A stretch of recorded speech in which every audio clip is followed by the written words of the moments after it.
Bonjour à toutes et à tous.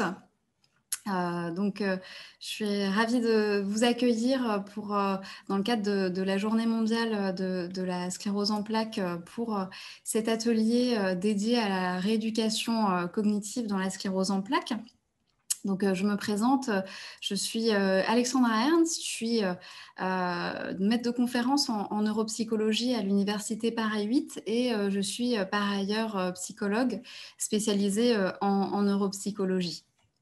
Donc, dans cet atelier, en fait, je vais, voilà, on va démarrer avec une présentation, en fait, dans laquelle je vais, voilà, donner un petit peu les grandes lignes de ce qu'est la rééducation cognitive dans la CEP. Et l'idée ensuite, après cette présentation, c'est de pouvoir voilà, avoir un temps d'échange et de questions. Donc, comme cela a été évoqué dans la vidéo, vous pouvez poser vos questions en fait via la fonctionnalité Q&R. Et puis donc, en fin de présentation, voilà, je reprendrai le fil de vos questions à cet endroit-là. Donc, n'hésitez pas à poser vos questions au fur et à mesure qu'elles vous viennent à l'esprit. Et puis, évidemment, voilà, si d'autres questions apparaissent lors du temps d'échange, bien sûr, on aura le temps de les reprendre voilà, petit à petit.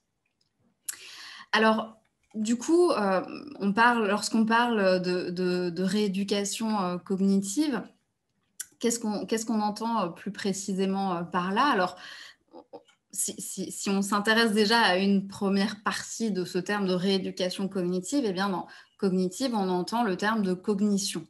Alors, je pense pour un certain nombre, vous associez ce terme de cognition déjà à un ensemble de connaissances et de termes. Mais pour reprendre brièvement ce point avec vous, quand on va parler de cognition, en fait, ça va englober plein de choses différentes, un ensemble de fonctions cognitives. On va là-dedans retrouver notre capacité à faire attention aux informations, à pouvoir se concentrer. On va retrouver dans la cognition la mémoire, hein, donc retenir une information sur un court terme ou bien sur un long terme, hein, c'est-à-dire durant une période de temps relativement longue, voire indéterminée. Et puis on parle aussi, c'est peut-être un terme dont vous avez déjà entendu parler, de mémoire de travail, lorsque, en plus de devoir retenir un temps cette information, on doit la manipuler, hein, par exemple quand on fait une opération arithmétique de tête. La cognition, c'est aussi toute la sphère de langage, d'échange, la capacité de communiquer, hein, que ce soit de comprendre les informations, mais aussi de pouvoir les exprimer. Là-dedans, on va aussi retrouver ce qu'on appelle la vitesse de traitement, c'est-à-dire lorsqu'une information nous arrive, hein, à quelle vitesse en fait notre système cognitif il arrive à traiter plus ou moins rapidement l'information. On va retrouver aussi ce qu'on appelle les fonctions dites exécutives qui vont en fait nous permettre de nous organiser, de nous adapter dans notre quotidien ou d'inhiber en fait des réactions, des comportements ou des éléments qui ne sont pas pertinents là dans un contexte donné. On va retrouver les champs qu'on va appeler les praxies ou les gnosies. Alors, c'est des termes qui sont un petit peu barbares, hein, comme ça, mais en fait, qui vont simplement correspondre à toutes nos capacités à réaliser des gestes volontaires ou bien à reconnaître et identifier des éléments dans notre environnement. Il y a toute la dimension aussi visuelle, hein, percevoir des éléments au niveau visuel et puis aussi au niveau spatial, hein, comment les éléments s'organisent par exemple et se positionnent les uns par rapport aux autres. Et enfin, même si ce n'est pas exhaustif, il y a aussi une sphère qu'on va appeler la cognition sociale, qu'on pourrait, pour dire ça un petit peu rapidement, c'est une forme d'intelligence sociale aussi qui va nous permettre voilà, de reconnaître et comprendre les émotions, notamment d'autrui, et soi-même de pouvoir moduler et gérer ses relations sociales et ses réactions sur un plan émotionnel. Alors, qu'est-ce qui se passe en fait au niveau de la cognition dans la sclérose en plaques? Qu'est-ce qu'on sait globalement des troubles cognitifs dans la CEP? Ces troubles cognitifs, à l'heure actuelle, on a cette estimation qu'ils sont présents en fait chez environ 43 à 70 des personnes. Alors, ce chiffre, en fait, vous voyez qu'il est relativement large et ce qui nous dit, c'est qu'il y a une part, une fréquence qui est relativement importante de troubles cognitifs dans la sclérose en plaques, mais ça ne veut pas dire, 43 à 70 ça ne veut pas dire que tout le monde a des difficultés ou des troubles cognitifs dans le cadre d'une sclérose en plaques.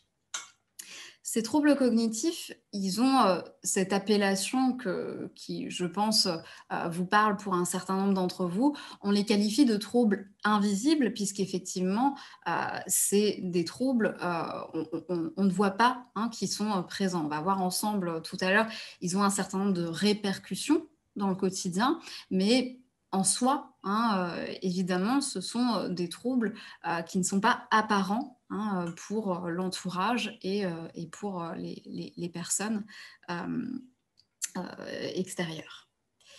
Alors, je vous ai présenté sur la diapositive précédente quelles sont les différentes fonctions cognitives qui sont englobées dans ce terme de cognition.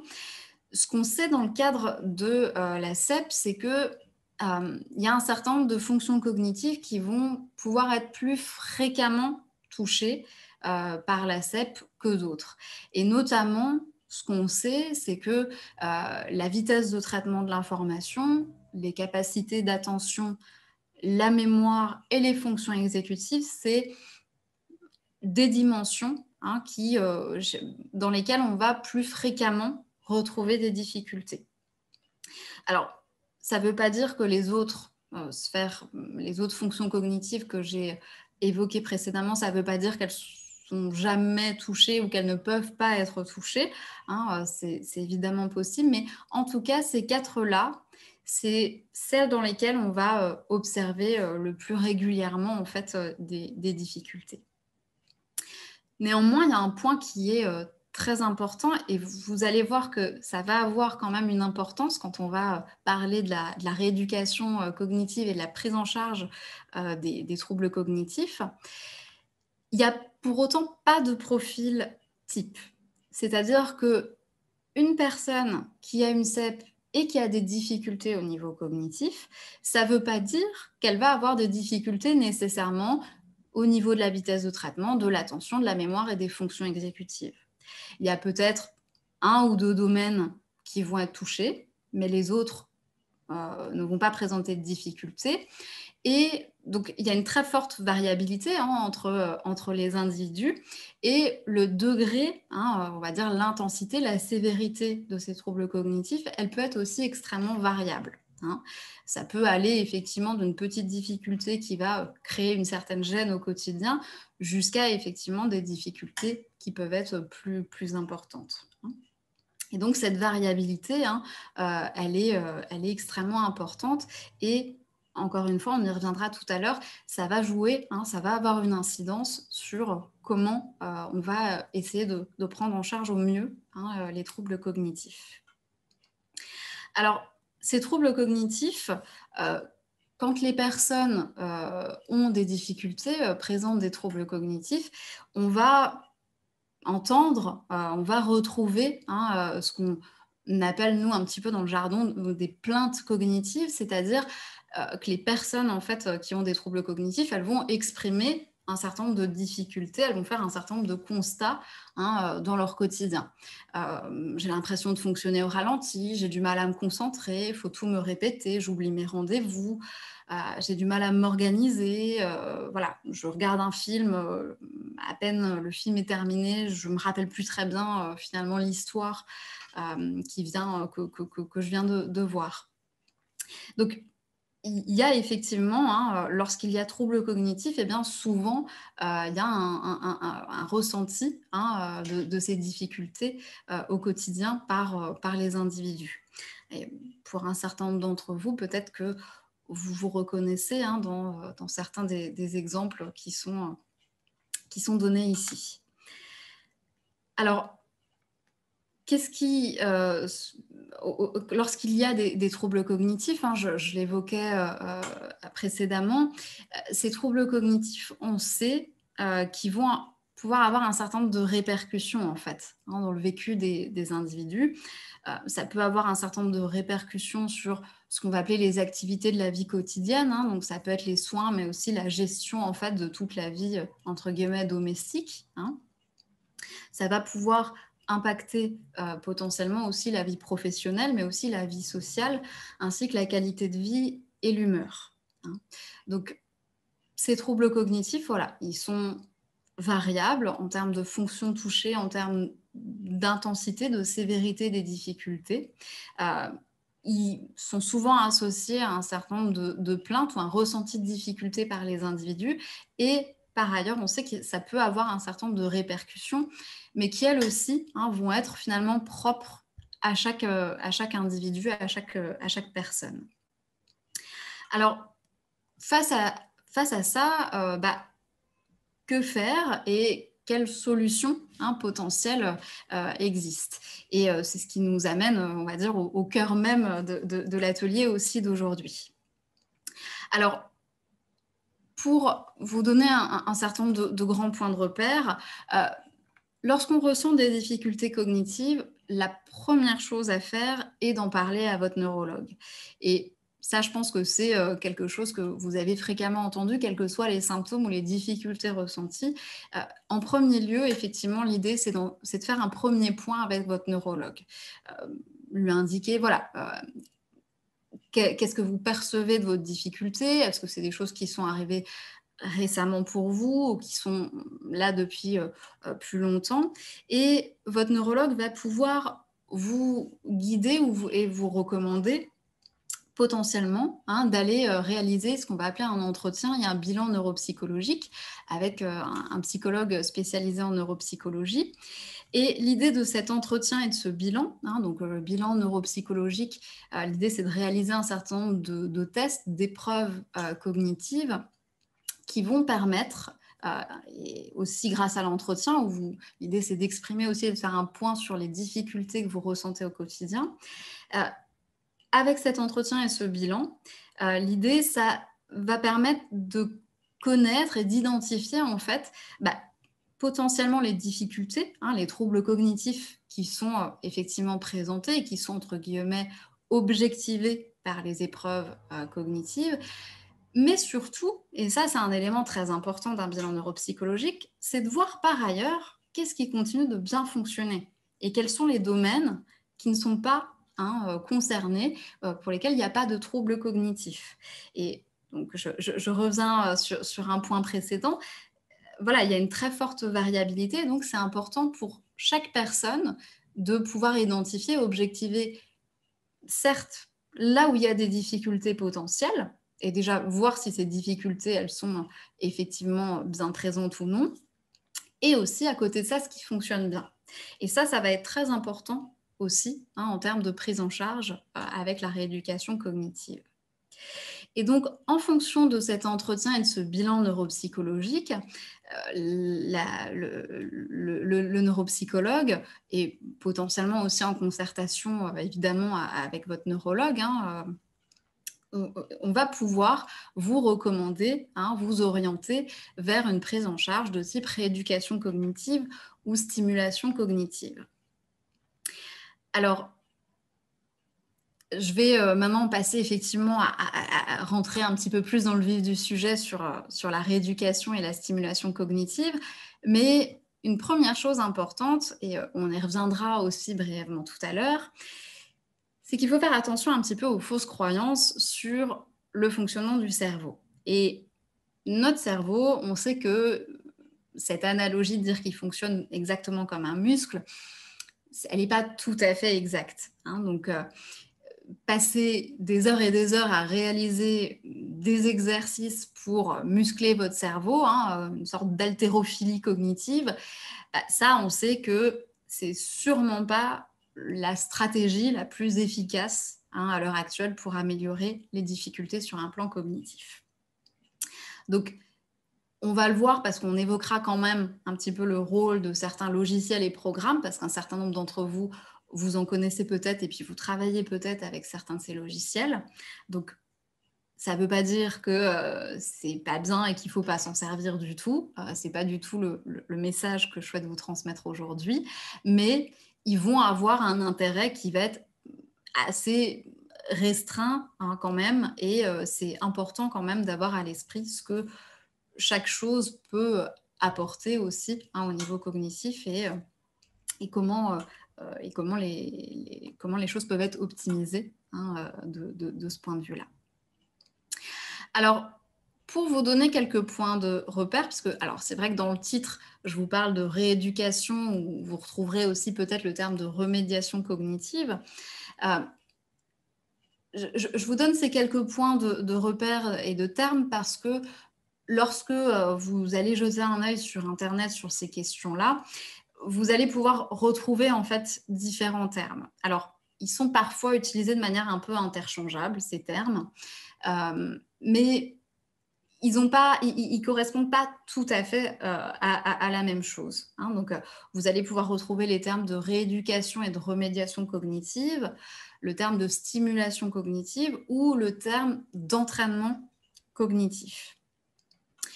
Globalement, donc on va reprendre un petit peu dans le détail, c'est quoi ces différentes pistes de travail pour les troubles cognitifs.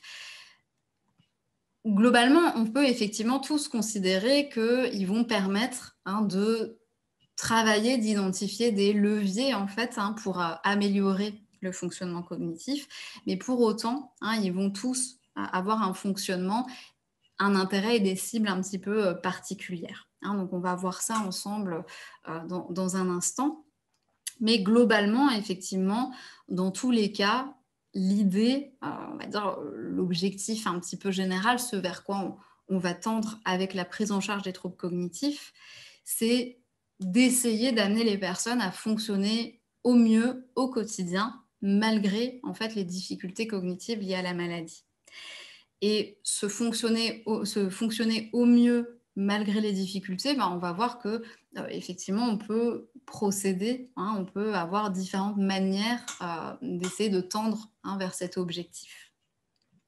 Alors, vous voyez que dans ma manière aussi de formuler les choses, je dis fonctionner au mieux au quotidien malgré les difficultés cognitives, parce que il faut bien quand même reconnaître une chose, et je pense que c'est important de le dire dans le cadre de cet atelier.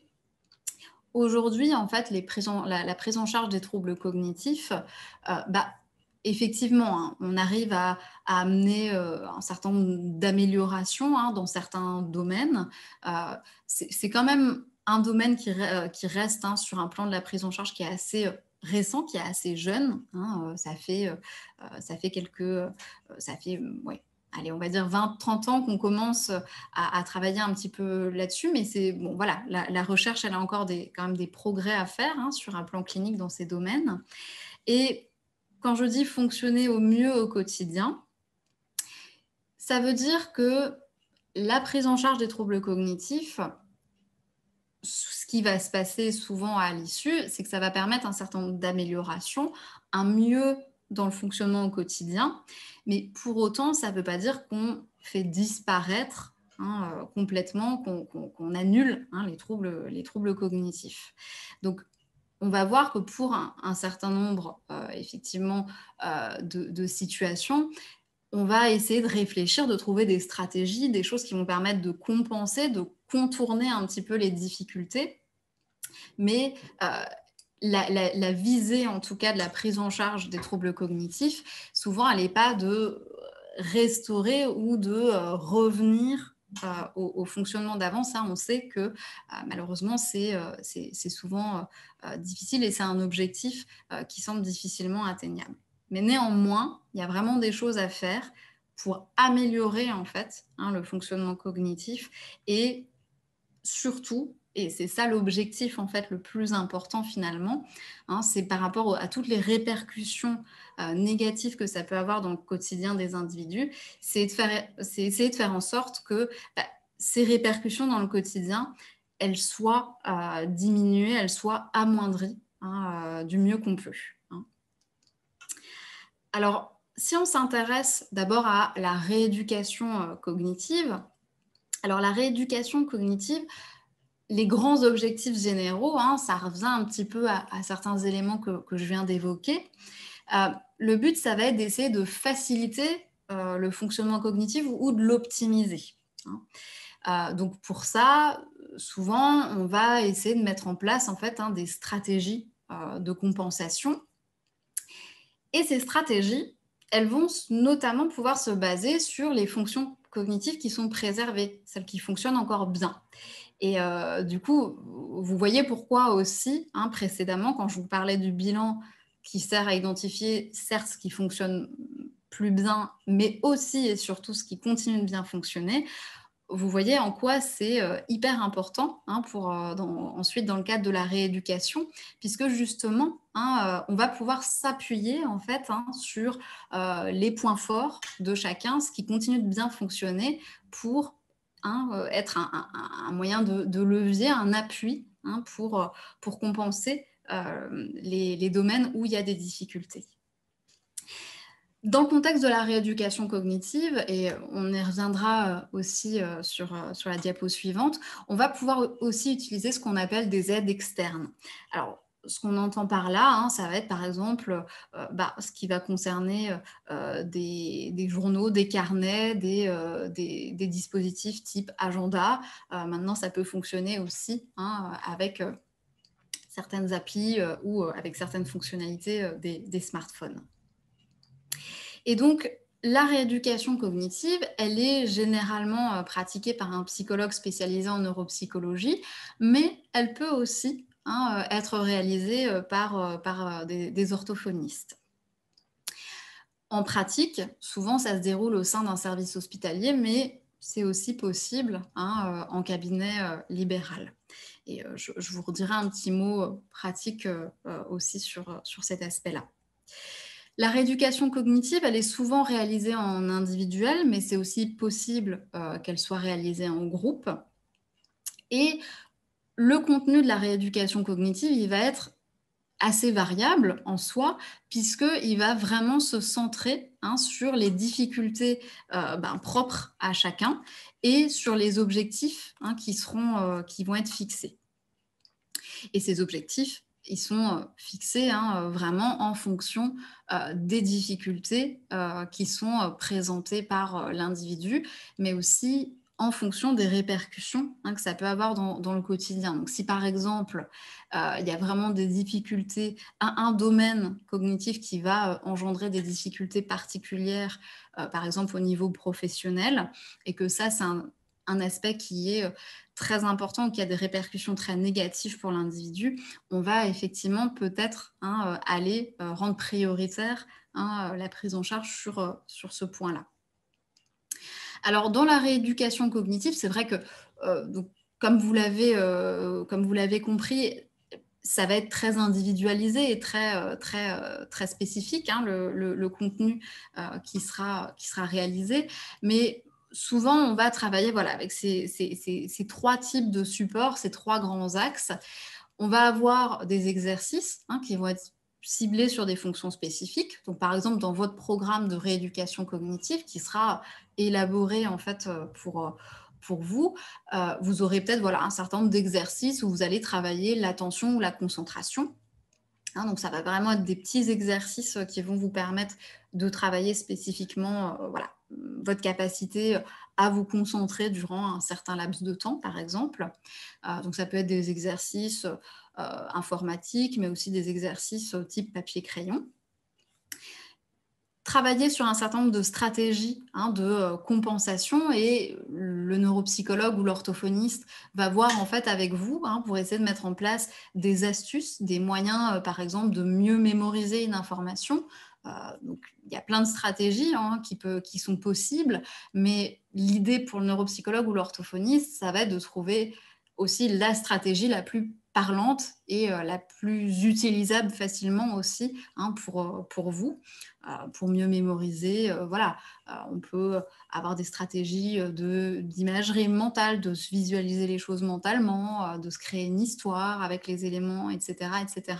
Hein, donc, différentes stratégies, hein, qu'on va essayer de mettre en place. Et puis, comme je l'évoquais, il y a ce rôle, hein, des aides externes, des supports. Donc, ça peut être, par exemple, hein, d'essayer de mettre en place avec vous des systèmes d'alarme, par exemple, sur votre téléphone. Hein, donc, si, par exemple, vous avez du mal à vous rappeler de vos rendez-vous ou de la prise, en fait, par exemple, de votre traitement, hein, d'essayer d'instaurer, en fait, hein, un fonctionnement, une aide grâce à un support externe qui va vous permettre, hein, d'éviter certaines conséquences négatives lorsque voilà, on oublie un rendez-vous, si on oublie de prendre son traitement, par exemple, etc. Et donc, la rééducation cognitive, hein, c'est une prise en charge qui va être assez spécifique et qui va être centrée pour chaque personne sur les fonctions cognitives qui sont problématiques pour elle, mais aussi celles qui sont préservées. Hein, donc, on est vraiment sur une approche qui est généralement plus individualisée et qui est centrée sur aussi les difficultés qui sont ressenties au quotidien. Alors, quand on parle de stimulation cognitive, donc en pratique, donc, elle est aussi réalisée par un psychologue spécialisé en neuropsychologie, également par des orthophonistes. C'est un petit oubli de ma part, mais ça s'applique tout aussi bien à la stimulation cognitive. Donc, vous voyez qu'en pratique, la stimulation cognitive, la rééducation cognitive, c'est plus ou moins les mêmes professionnels, hein, à qui vous vous adressez. Mais la stimulation cognitive, assez fréquemment, c'est plutôt une prise en charge qu'on va retrouver sous des formats de groupe. C'est possible en individuel, c'est un petit peu plus rare en pratique, mais voilà, c'est une première distinction souvent qu'on peut retrouver dans la pratique de la rééducation, de la stimulation cognitive. Et ici, en fait, en termes de contenu pour les exercices cognitifs et le fait de travailler sur des stratégies, on va retrouver les grandes lignes et un petit peu le même type, le même fonctionnement que dans la rééducation cognitive, mais souvent dans la stimulation, on est dans une approche un petit peu moins individualisée que la remédiation cognitive. Donc, c'est-à-dire que souvent, dans le programme de stimulation cognitive, en fait, vous allez travailler sur de multiples fonctions cognitives, incluant celles pour lesquelles vous avez des difficultés, mais vous allez aussi travailler, booster en fait, hein, celles qui continuent de bien fonctionner malgré tout. Hein. L'idée, c'est que souvent, vu que c'est un travail qui est en groupe, bah, finalement, tout le monde travaille un petit peu sur les mêmes fonctions cognitives. Et après, bon, bah, selon les personnes, certains exercices sont plus faciles ou difficiles, hein, pour chaque individu. Donc, au niveau du niveau de difficulté, la fréquence, etc., c'est des choses qui, pareil, ont un fonctionnement un petit peu moins individualisé. Mais souvent, ce qui peut être intéressant avec la stimulation cognitive, c'est un effet bénéfique aussi, hein, du groupe. Et donc, il y a aussi un côté un peu d'émulation de groupe qui est intéressant avec la stimulation cognitive, d'échange aussi sur des stratégies, de voir comment chacun va réutiliser, hein, ou réappliquer dans son quotidien certaines stratégies. Et souvent, ça peut aussi bah, finalement donner des pistes intéressantes de réflexion et de travail pour les autres. Donc, c'est moins centré sur les difficultés individuelles et spécifiques de chacun, mais en même temps, de l'autre côté, on peut avoir un gain intéressant sur l'aspect du travail en groupe. Hein. Mais donc, en termes de contenu, d'exercice et de travail sur des stratégies, finalement, on va retrouver, hein, encore une fois, des contenus qui peuvent se rapprocher quand même de ce qu'on va faire en rééducation aussi cognitive. Et le dernier versant que je souhaite aborder avec vous, c'est l'entraînement cognitif. Alors, celui-là, il va vraiment quand même un peu se démarquer, on va dire, des deux autres. Hein. Autant la rééducation et la stimulation, bah, vous avez vu globalement, c'est un peu les mêmes professionnels et on va avoir un peu les mêmes grandes lignes, la même philosophie du travail. Mais l'entraînement cognitif, en fait, c'est plutôt quelque chose qui va être en fait une démarche qui est pratiqué en autonomie chez soi à l'initiative de la personne. Donc là, souvent, l'entraînement cognitif, en fait, c'est pas vraiment mis en place par un professionnel, en fait, hein, un neuropsychologue ou un orthophoniste, mais c'est plutôt vous qui, à votre propre initiative, travaillez à partir de logiciels qui sont en accès libre, de jeux internet, des jeux vidéo ou bien des jeux de type papier, crayon, qui font en fait, qui mobilisent en fait, hein, la cognition, qui font travailler en fait, hein, différentes fonctions cognitives. Alors, donc effectivement, hein, là, comme je vous le disais, là où ça se démarque complètement, mais je vous en parle parce que par expérience, je sais qu'un certain nombre d'entre vous, bah, vous allez quand même sur ce type de ressources. Donc c'est vrai que ici, ça peut avoir des avantages, hein, parce qu'effectivement, ça vous permet de vous entraîner et de travailler, hein, sur ces dimensions. Mais c'est vrai que le contenu, le niveau de difficulté ou le fait que ce soit complètement bien centré ou adapté à vos besoins est peu encadré, hein. Donc ça, c'est, on va dire, un des avantages, hein, par rapport à l'entraînement cognitif. Alors, vous les connaissez peut-être, je vous mentionne quelques ressources de programmes qui ont en tout cas un certain nombre d'exercices qui sont en accès libre et qui sont pas, et qui peuvent être intéressants, hein, pour travailler un certain nombre de fonctions cognitives. Il y a notamment Brain HQ, et aussi le site Memo, hein, voilà, qui vous permet. Donc dans les deux cas, en fait, il faut vous inscrire, créer rapidement un profil. Et puis voilà, il y a la possibilité de travailler à différents niveaux de difficulté. Donc il existe quand même, hein, des programmes qui, voilà, qui s'adaptent aussi un petit peu selon vos performances précédentes à certains exercices notamment. Donc voilà, il existe quand même, hein, des programmes qui sont plutôt bien faits, qui sont intéressants. Mais comme je le disais précédemment, dans ces programmes, attention quand même à cette idée d'aller faire des exercices comme ça de manière répétitive, avec l'idée que bah, si vous faites 1 heure d'exercice cognitif tous les jours, ça va nécessairement améliorer votre fonctionnement cognitif. Et ça, je pense que c'est un élément qui est très important parce que vous preniez en fait un certain plaisir ou qu'il y ait un intérêt pour vous à réaliser en fait ces petits exercices qui sont souvent plutôt bien faits, qui sont assez ludiques, hein, pour un certain nombre. Euh, Moi, je pense que c'est très bien quelque part, hein, mais en même temps, euh, ce que j'essaie toujours, ce à quoi j'essaie de sensibiliser les personnes, c'est qu'il ne faut pas non plus vous astreindre, entre guillemets, à ça.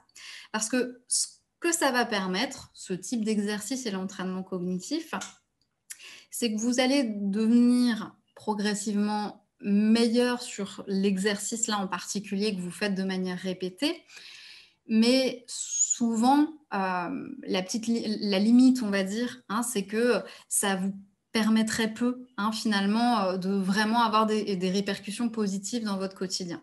Donc, c'est intéressant, mais en même temps,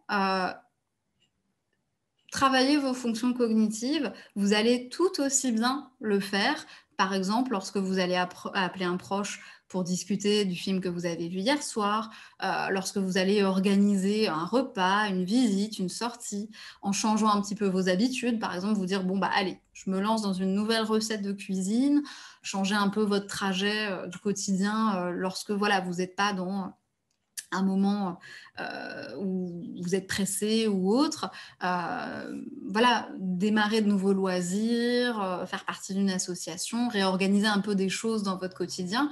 Tout ça, j'ai envie de dire, au même titre que d'aller faire des sudoku, des mots croisés ou des exercices sur Internet, ça va tout aussi, tout autant, hein, travailler en fait vos fonctions cognitives.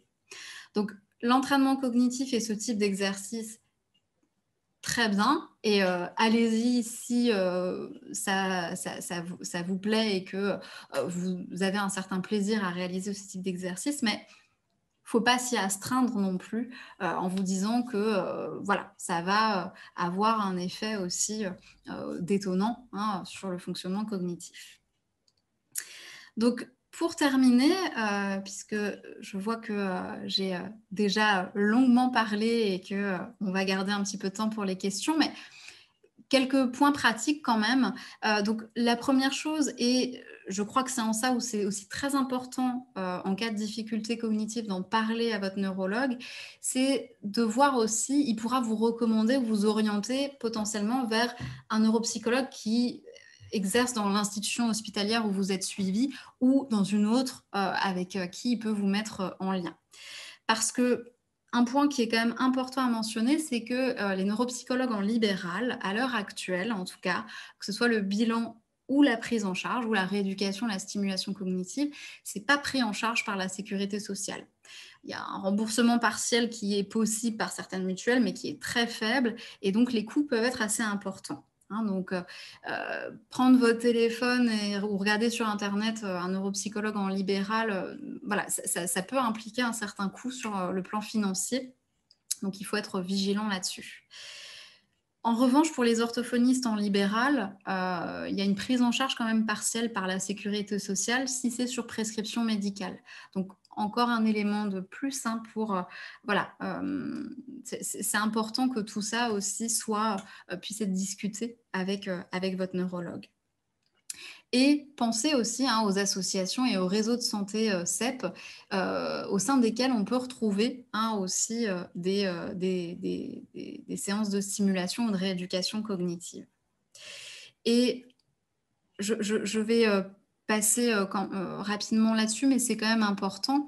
L'intérêt aussi et l'importance de voir ça avec votre neurologue, c'est que, vous le savez comme moi, des signes cliniques de dépression ou l'anxiété, hein, c'est des choses qui peuvent aussi être présentes, hein, dans le quotidien et le vécu, des personnes qui ont une CEP. Et on sait que la dépression et l'anxiété en elles-mêmes, elles vont potentiellement avoir un impact, hein, en termes de troubles cognitifs. C'est-à-dire qu'à elles seules, la dépression et l'anxiété, elles peuvent provoquer des troubles cognitifs. Donc parfois, hein, c'est aussi important et le bilan, neuropsychologique, il sert aussi à ça, c'est de pouvoir aussi, bon voilà, faire un peu la part des choses. Est-ce que c'est des troubles cognitifs qui sont consécutifs ou en lien avec un état dépressif ou anxieux à l'heure actuelle? Et dans ce cas-là, ce qui va être important, c'est de prendre en charge en premier lieu la dépression et l'anxiété qui vont, hein, si les troubles cognitifs sont liés à ça, ils vont potentiellement, hein, s'améliorer avec la prise en charge de la dépression et l'anxiété. Et par ailleurs, d'autres symptômes qui vont jouer et impacter aussi votre cognition, hein, c'est la douleur et la fatigue qui vont pouvoir majorer ou exacerber les troubles cognitifs. Et là, ce qui est important, et c'est aussi des choses qu'on discute en rééducation, en stimulation cognitive, c'est de réfléchir à des aménagements au quotidien et notamment, bah, voilà, si on sait qu'on a tendance à être très fatigué le soir, bah, peut-être les tâches qui vont être très coûteuses en concentration, hein, de pouvoir essayer de les mettre dans son emploi du temps à d'autres moments. Voilà, donc si on résume tout ça, vous ressentez des difficultés cognitives, en parler à son neurologue qui pourra donc vous orienter vers un bilan neuropsychologique. Alors, vous pouvez effectivement aller directement, hein, vers un neuropsychologue en libéral, mais encore une fois, attention quand même, hein, au coût sur un plan financier que ça peut représenter. Et selon les cas, voilà, l'idée, ça va être de pouvoir vous proposer la solution, hein, et la piste potentiellement la plus adaptée et en fonction aussi, hein, de ce qui est réalisé et du fonctionnement du service hospitalier, hein, donc rééducation ou stimulation cognitive avec un neuropsychologue ou une orthophoniste. Voilà. Et donc, simplement pour rebondir sur, aussi cette piste, hein, gardez en tête aussi les réseaux, en fait de santé et les associations, puisque par exemple, hein, à l'antenne Île-de-France, de la Ligue française contre la sclérose en plaques, il y a des ateliers mémoire, hein, qui existent et qui sont, en place et dont je m'occupe en fait, à l'heure actuelle. Donc voilà, là, c'est des ateliers, en groupe, hein, qui ont lieu, tous les 15 jours. Mais donc voilà, c'est aussi une piste, hein, pour vous. Et l'avantage, évidemment, c'est que ces ateliers, ils sont aussi, hein, pour la plupart, accessible gratuitement. Hein, donc ça, c'est aussi un élément important. Voilà, et je vous remercie et je vais prendre du coup vos questions. Hop, je vais simplement arrêter la présentation. Alors, donc je remonte aux premières questions. Ah oui, alors attendez, voilà, elles sont en haut. Alors, donc je vais les reprendre dans l'ordre. Merci pour vos commentaires et vos retours. Alors, je vois une question. Donc, les troubles peuvent avoir lieu que pendant les poussées. Alors, c'est une très bonne question. Donc, effectivement, les troubles cognitifs, ils peuvent venir, hein, ils peuvent s'installer avec une poussée et comme un certain nombre, en fait, hein, d'autres symptômes. Et ça répond aussi, je crois, à la question suivante, hein, est-ce que les difficultés cognitives sont réversibles? Donc, dans le cadre des poussées, hein, comme un certain nombre d'autres manifestations et d'autres symptômes, il peut y avoir effectivement, hein, des troubles cognitifs qui vont se manifester et qui vont plus ou moins, hein, pouvoir présenter une récupération spontanée avec la récupération de la poussée. Néanmoins, comme vous le savez, hein, il est aussi possible que certains symptômes, hein, et donc que certaines difficultés perdurent, hein, et donc s'installent et sortent, hein, du cadre strict de la poussée. Et donc, c'est effectivement dans ce cas-là, hein, il peut être intéressant d'envisager donc une prise en charge, hein, des troubles cognitifs. Et il est vrai, hein, et ça en pratique, votre neurologue aussi vous l'indiquera, si vous voyez des troubles cognitifs qui apparaissent lors d'une poussée, souvent on vous dira, hein, qu'on ne va pas réaliser un bilan et une évaluation dans la phase en fait de poussée et de récupération, hein. En général, en fait, on est à un délai, y compris après la prise de corticoïdes, hein, on est à un délai voilà, d'au moins 6 à 8 semaines, hein, avant de faire un bilan neuropsychologique pour être sûr justement, hein, que ce n'est pas encore en lien avec la poussée. Alors, est-ce que les troubles bipolaires accentuent les troubles cognitifs? Donc, au même titre que la dépression et l'anxiété, qui peuvent être associés en eux-mêmes, hein, à des troubles cognitifs. Quand je dis ça, c'est-à-dire que même une personne qui n'a pas de CEP, hein, mais qui a une dépression ou qui a un syndrome anxieux, peut présenter, hein, en tant que tel des troubles cognitifs. Alors, ils ont des caractéristiques un petit peu différentes, évidemment, que dans la CEP. Et donc, dans le cadre des troubles bipolaires, hein, c'est le même... voilà, le même cas de figure, hein, à savoir qu'il peut y avoir effectivement une accentuation ou en tout cas, ça peut impacter, hein, le fonctionnement cognitif. Alors, étant un site spécialisé, faut-il absolument que je fasse un bilan neuropsy avant d'envisager mon retour en classe en septembre? Je viens d'être diagnostiquée en mars et j'ai fait 2 poussées. Alors, c'est toujours un petit peu délicat de répondre dans des situations comme ça au cas par cas. En tout cas, moi je ne pense pas qu'il faille envisager la réalisation d'un bilan neuropsychologique comme une obligation avant votre retour au travail. La question, en revanche, je pense qu'il faut qu'elle se pose pour vous en termes de, voilà, est-ce que vous ressentez à l'heure actuelle des difficultés? Si c'est le cas, voilà, d'en parler avec votre neurologue et potentiellement à ce moment-là, hein, d'envisager un bilan. Ce bilan, à l'issue, il va peut-être vous dire que, au final, voilà, tout fonctionne très bien et il n'y a pas de difficultés en fait qui ont été objectivées par le bilan. Ou bien, il peut y avoir effectivement, hein, des éléments qu'on va repérer et à ce moment-là, on pourra potentiellement, hein, vous orienter vers une prise en charge potentiellement, hein. Donc voilà, je pense qu'il ne faut pas...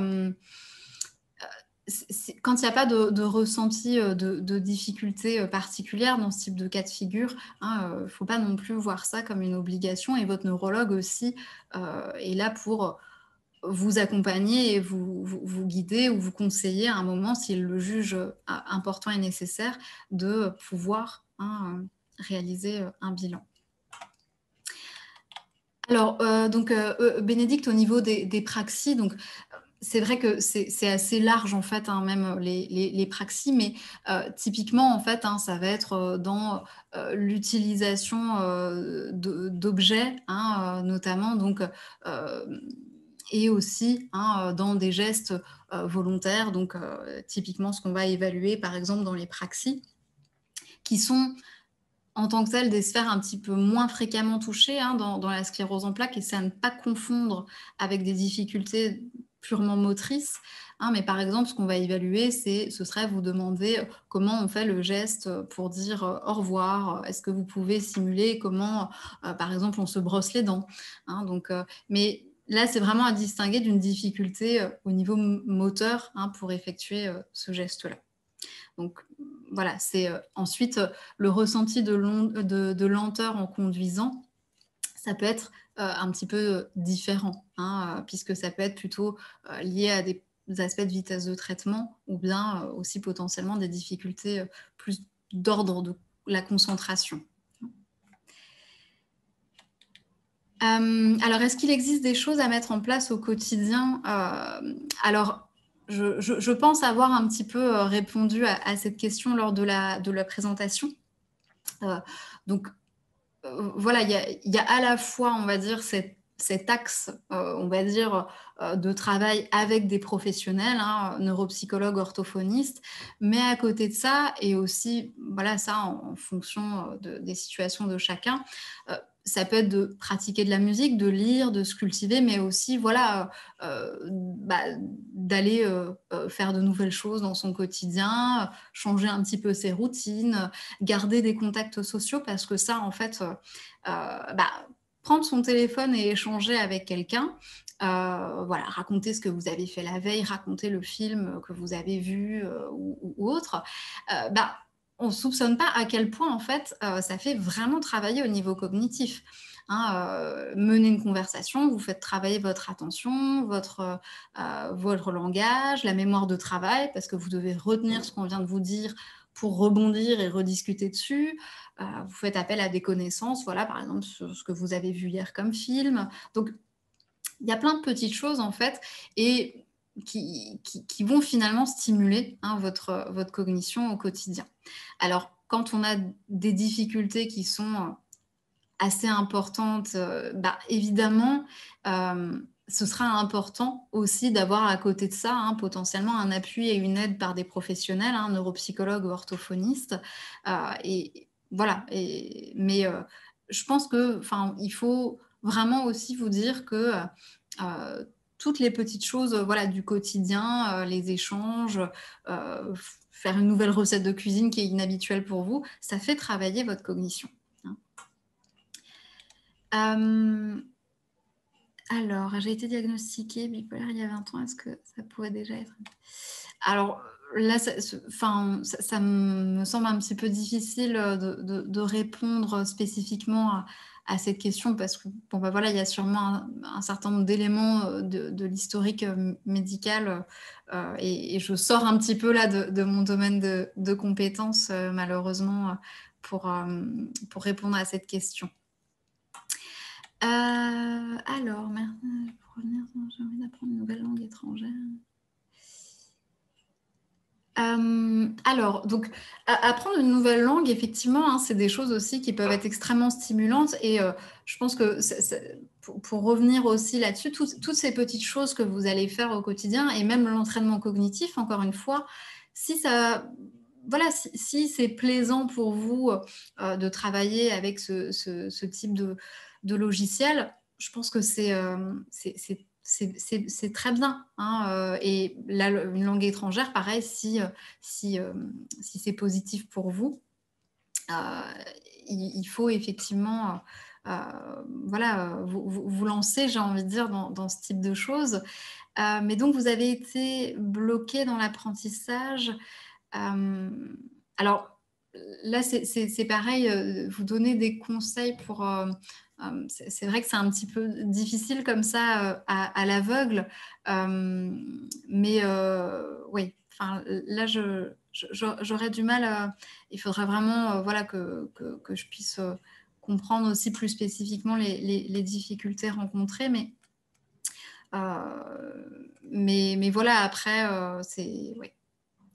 Là, je suis désolée, j'essaie de voir comment je pourrais vous apporter des éléments plus précis de réponse, mais ça me semble un petit peu aléatoire de vous répondre comme ça. Est-ce que les troubles cognitifs empirent avec le temps? Alors, c'est effectivement une question importante que je pense que vous vous posez pour un certain nombre. Euh, La réponse est oui, potentiellement, mais pas forcément. Hein. Donc, et ça, en fait, je pense que c'est, comme vous le savez, c'est valable pour un certain nombre aussi de symptômes hein, de la CEP. C'est qu'il est possible effectivement que les troubles soient présents et soient légers dans un premier temps et qu'ils s'aggravent hein, avec le temps du fait d'une nouvelle poussée, par exemple, mais pas nécessairement. Hein. Donc, voilà, après, il va y avoir vraiment une grande variabilité hein, au niveau de chacun. Marie, est-ce qu'il est possible de faire un bilan avant de présenter une gêne? Alors, dans l'absolu, j'ai envie de dire oui, rien ne vous empêche hein, d'aller faire un bilan et de faire le point.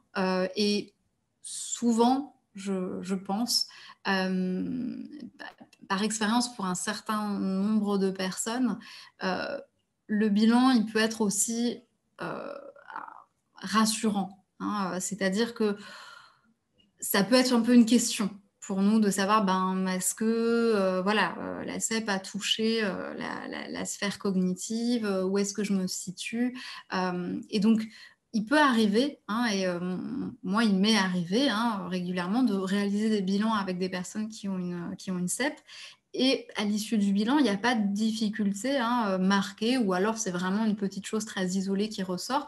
Donc c'est tout à fait aussi, hein, possible voilà, d'avoir un bilan avec des résultats hein, qui ne montrent pas de difficultés particulières. Et si, voilà, quelque part, on se pose la question et qu'on pense que ça pourrait être aussi rassurant pour soi, c'est pourquoi pas, hein, effectivement.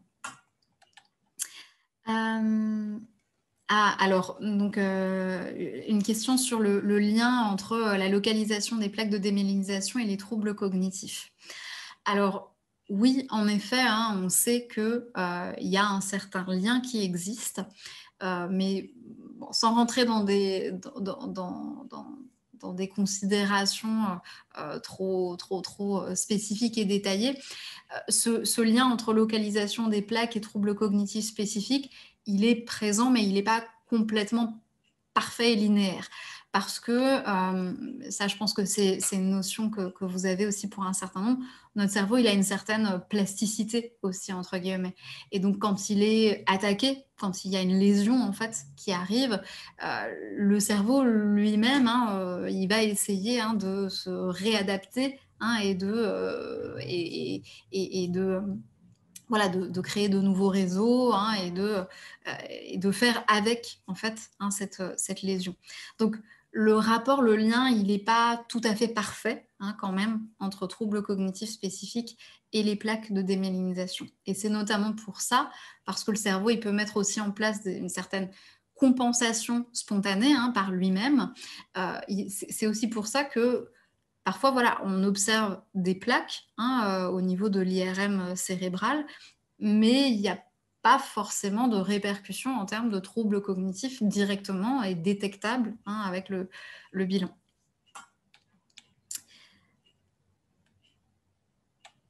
Oui, tout à fait. Tout à fait, donc est-ce que la médecine, PMR, à l'hôpital peut être une précieuse aide? Bien sûr, hein, effectivement dans ces services-là, il y a, aussi, justement, hein, cet axe de prise en charge et de rééducation, réhabilitation et un certain nombre de collègues neuropsychologues et orthophonistes, hein, travaillent dans ce type de service. Alors, en cas de difficulté de concentration, une personne qui est très amatrice de lecture et qui a du mal, à lire longtemps, et à se concentrer plus d'1 heure et demie en réunion. Alors, vous concentrer 1 heure et demie en réunion, c'est beaucoup, beaucoup, beaucoup. C'est extrêmement long, 1 heure et demie, et sclérose en plaques ou pas, 1 heure et demie de concentration, c'est beaucoup, hein. Forcément, on a des baisses, des variations, hein, au niveau, attentionnel. Donc effectivement, là, lorsque c'est des difficultés de concentration sur le temps, sur la durée, hem, malheureusement, il y a peu d'autres, alternatives que de faire des pauses, en fait, régulières. Hem, Après, il y a aussi la question, hein, et de la fatigue vient aussi, hein, beaucoup jouer là-dessus. Il y a la question du temps, du moment de la journée, hein, qui peut aussi, avoir une incidence importante. Donc là, c'est vrai que, en termes de lecture, de concentration, ce qui va être, très favorable en fait, hein, c'est des pauses, régulières et potentiellement aussi, essayer d'être dans un environnement, le plus calme possible. Alors pour le coup, pour la réunion, c'est une recommandation qui fonctionne pas très, très bien parce que dans une réunion, c'est plutôt tout le monde parle, et voilà, il y a beaucoup d'animation donc cette partie-là n'est pas possible.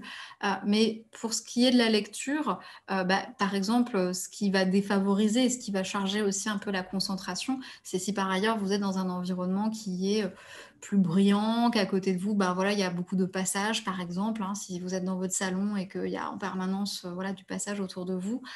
C'est vrai que tout ça, ça va aussi un petit peu, jouer, hein, sur la concentration. J'ai des problèmes de mémorisation de nouveaux mots et règles de grammaire. À force, j'ai eu l'impression que mon cerveau chauffait, je ne pouvais plus enregistrer de nouveaux éléments.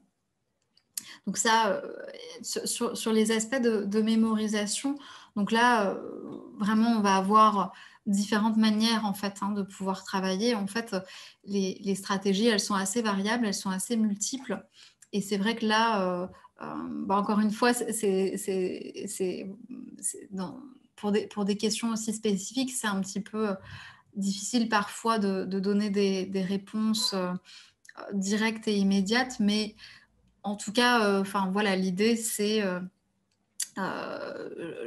typiquement, hein, ça c'est un exemple où, c'est une demande bien spécifique, quelque chose qui est problématique pour vous au quotidien et c'est des choses, voilà, qui peuvent être mis en avant aussi dans les demandes et ce qui peut être fait en rééducation cognitive, de vous aider à se trouver en fait, hein, les stratégies qui fonctionneraient le mieux dans votre cas de figure particulier pour le type d'apprentissage que vous avez besoin de réaliser dans votre quotidien en fonction aussi, hein, de ce qui vous parle le plus en termes de stratégie, mais aussi des stratégies qui, encore une fois, vont s'appuyer sur des points forts pour vous et des choses qui continuent de bien fonctionner, hein.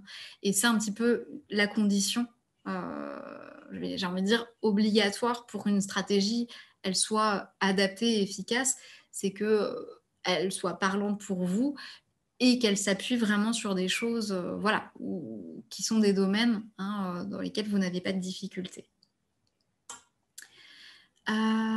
J'ai fait un bilan il y a quelques années qui avait comme conclusion que les troubles étaient liés à un contexte de stress. Le contexte a disparu, les troubles demeurent. Dois-je considérer qu'ils sont liés à la maladie et prendre en charge pour atténuer?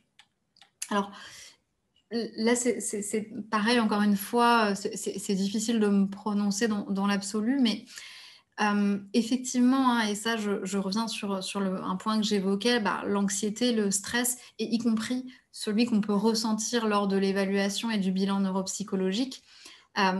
eh bien, il peut voilà, avoir une incidence hein, sur les résultats et sur les performances. Donc, bien sûr que c'était quelque chose hein, qui a pu impacter, qui a pu être mis en avant dans le bilan que vous aviez réalisé. Maintenant, au jour d'aujourd'hui, voilà, est-ce que les troubles demeurent? La question est peut-être effectivement, revoir, je ne sais pas dans votre question si, les troubles demeurent dans le sens où vous avez réalisé un nouveau bilan et que les troubles effectivement sont encore bien présents ou si c'est plus en fait, votre, voilà, vos propres observations.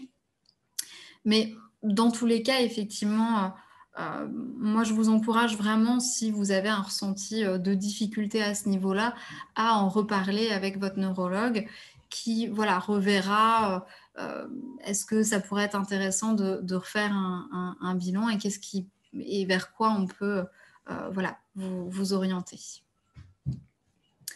Voilà, bah, j'espère avoir, répondu, à vos différentes questions.